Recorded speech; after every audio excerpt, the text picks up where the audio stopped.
Hey, what is going on guys, and welcome back to the channel. Today we're doing another top 5 omnibus list, and this time it is the top 5 Fantastic Four omnibus. So without further ado, let's take a look at some wonderful and fantastic books.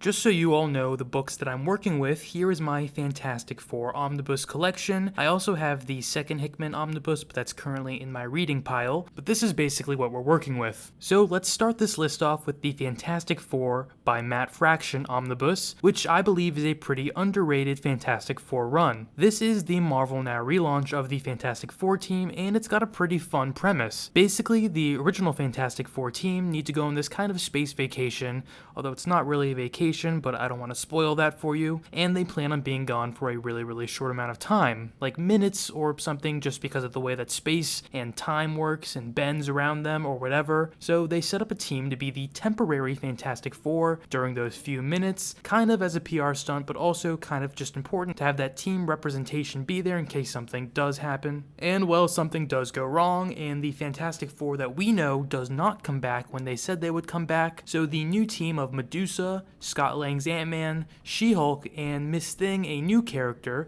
end up having to take on the role for the duration of the run. It's a lot of fun to experience the Fantastic Four through some new voices, but don't worry, we also get the old team every few issues too, and we keep up with their adventure in space. It's definitely worth picking up, but don't expect a super traditional Fantastic Four story from this one.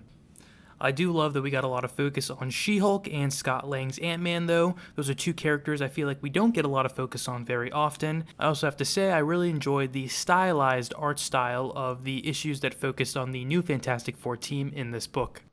Next up, we have the Fantastic Four Omnibus Volume 2. This is the original run from 1961, I believe, and this is classic Stan Lee and Jack Kirby stuff here. And if you can't appreciate these books for their cultural significance and the way that we can use these older stories to recontextualize what's going on in modern stories or even the movies, then you can at the very least probably appreciate the awesome artwork that we get in here. But personally, the reason that I put this one on the list is yes, because of that awesome artwork, but also just because the iconic stories that take place during this part of the Fantastic Four run. And the ones that come to mind immediately are, the first appearance of the Watcher, and then the subsequent coming of Galactus. I'm personally also a big fan of the Thing as a character, and he has his very famous This Man, This Monster story that's collected in this omnibus. And then also, this is just some foundational Fantastic Four stuff. This is the original Fantastic Four run, so you're going to be able to sort of see what it was like at the time and see how the story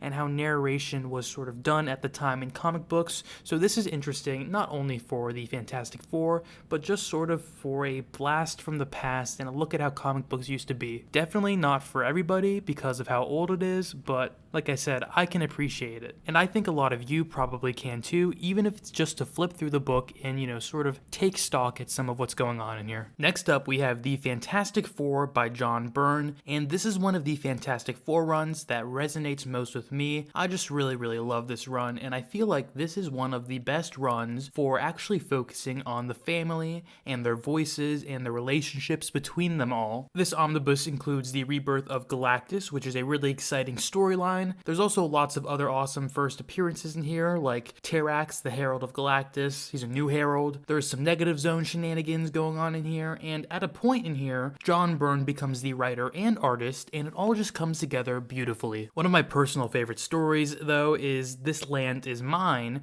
which is a Doom-focused story about how, without him ruling over Latveria, it kind of just falls into ruins. So he's seeking the Fantastic Four's help to get his kingdom back, which is a great sort of greater good, or maybe not so good, style team-up. Just a lot of really fun stuff in here. It's the first older run of the Fantastic Four that I got into, and I still really enjoy it to this day. There's just a lot of great content in here, and a lot of memorable Fantastic Four content in here, so I would recommend picking this one up if you want something that's a little less modern, but still has all the heart of a great Fantastic Four story. And also, for those of you who are big Franklin Richard fans, he gets a lot of focus in this omnibus too, which is always nice to see, because for me personally at least, he's a character I really enjoy. Next up is one of my favorite Marvel omnibuses in general, and that is Hickman's Fantastic Four omnibus. I always appreciate Hickman's mind and creativity for sci-fi writing, and he certainly does not miss when it comes to exploring that through the perspective of Marvel's first family. And he also, similar to Byrne, captures that family vibe in this run too. And it's kind of a big thematic takeaway actually, the importance of the familial bond. Now, along with that, we get some awesome stuff like the Council of Reeds, Celestials, Infinity Gauntlets, and more. This also is a build-up to Marvel's more recent Secret Wars storyline, because of course, Doom's in here plotting and whatnot, because what is a Fantastic Four story without the interference of Doom? This, my friends, is a super epic read. I highly recommend this to anyone, and it was my personal first modern Fantastic Four read as well, and I thought it was relatively easy to follow, super accessible, and just really exciting. This is again a really good run if you're somebody who's specifically interested in Franklin Richards, as fatherhood and what fatherhood means is also really explored in this book.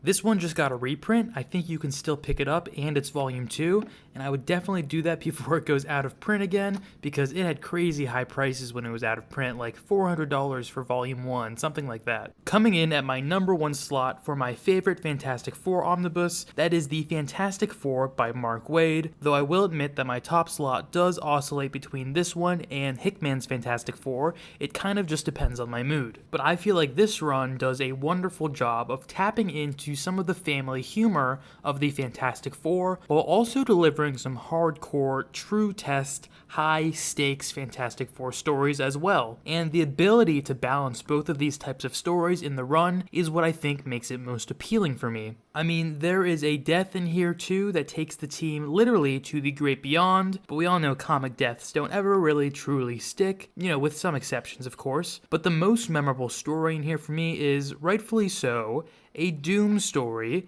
and it's where he takes his ex-girlfriend's skin, makes a new magic armor of that skin, and then really enacts a devilish plan of revenge on the Fantastic Four that truly pushes them.